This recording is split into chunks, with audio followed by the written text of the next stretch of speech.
All right, welcome to the Explainer, everyone. Have you ever looked at a stunning, perfectly constructed beaded earring and just thought, wow, how does it hold its shape so flawlessly? Well, today we're diving into a really fascinating guide to professional Miyuki beadwork. We're going to uncover exactly how you can build structurally perfect, wearable architecture. Let's get right into it. Right off the bat, I want to look at this incredible quote from our source material. It says, skip the hobbyist fluff and get straight into the professional techniques that separate a basic craft project from a gallery-worthy piece of wearable art. I absolutely love that. It completely sets the tone for us. We aren't just stringing beads on a thread today. No way. We're exploring premium, no-nonsense methods to create truly professional pieces. So here's our blueprint for today. We're kicking things off with the purpose behind wearable architecture. Then we'll move into the foundation of structure. After that, we'll hit color theory and finishes, explore the professional edge, and finally wrap it all up with a technical quick start. Okay, let's jump straight into Section 1, Purpose, Wearable Architecture. Now you might be wondering, what exactly are we building with? Well, creating these shaped earrings isn't just about blindly following a pretty pattern. It is literally an architectural feat. And for that, you need the perfect building blocks. Enter Miyuki delicas.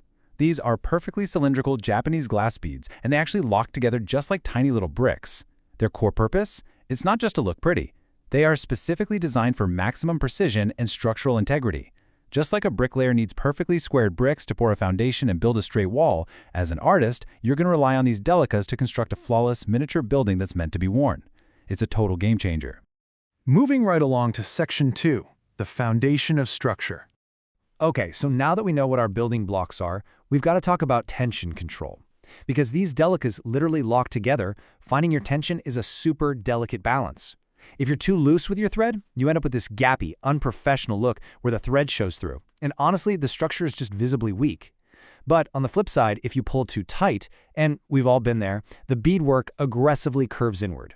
It causes what is universally dreaded in the bead world, the potato chip shape. So you really have to find that firm, perfect middle ground to keep your beaded foundation flawlessly straight.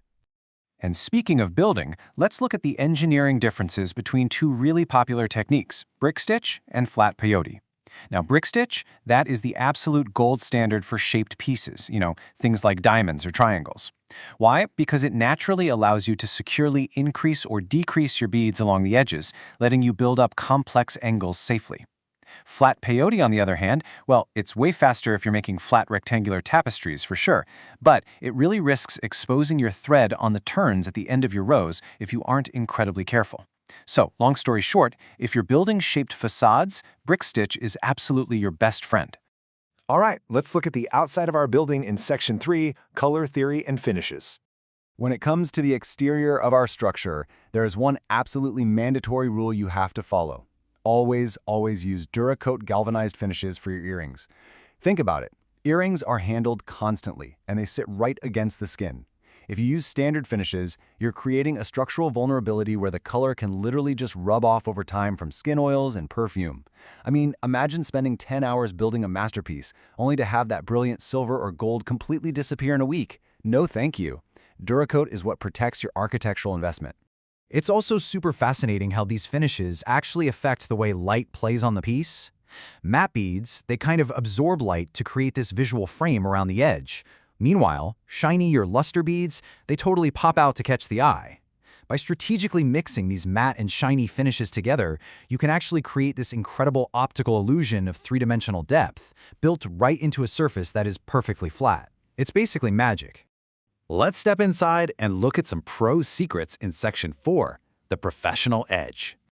Okay, so if you want to elevate a piece from just a simple finished pattern into high-end couture, our source material introduces what they call the Serafini touch. It really comes down to three things. First, match your thread color exactly, like using a smoke or crystal color to completely hide any visible thread bridges on the side of the earring. Second, finish the entire perimeter with a tiny 3-bead picot edge. This hides all those structural thread loops and gives a gorgeous lacy look to the outside. And third, and this is a huge one for weight management, use negative space cutouts. Because delicas are hollow and incredibly light, designing with negative space lets you construct these massive, trendy statement earrings that won't drag down the wearer's earlobe. Now we absolutely have to talk about the hardware rule. Simply put, never loop your thread directly through a metal jump ring. Seriously, don't do it. It's the single most common structural failure out there. Just imagine attaching this gallery-worthy piece of intricate beadwork directly to a cheap, rigid piece of metal wire. Over time, the constant friction from the metal basically acts like a tiny saw. It will slice right through your thread and destroy the entire piece you worked so hard on.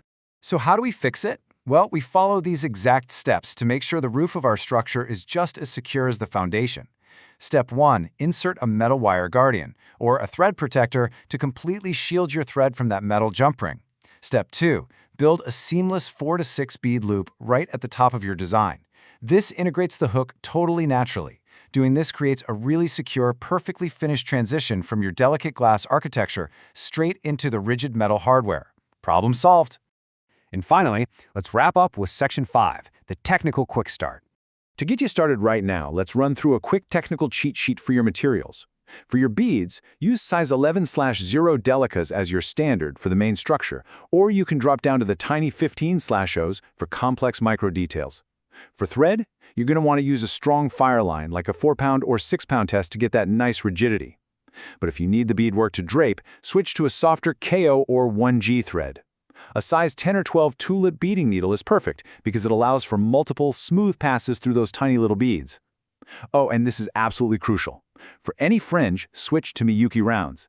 Delicas are way too stiff for fringe, but those Miyuki rounds? They'll hang and sway with absolute gorgeous fluidity. Which brings us to our ultimate question for you today.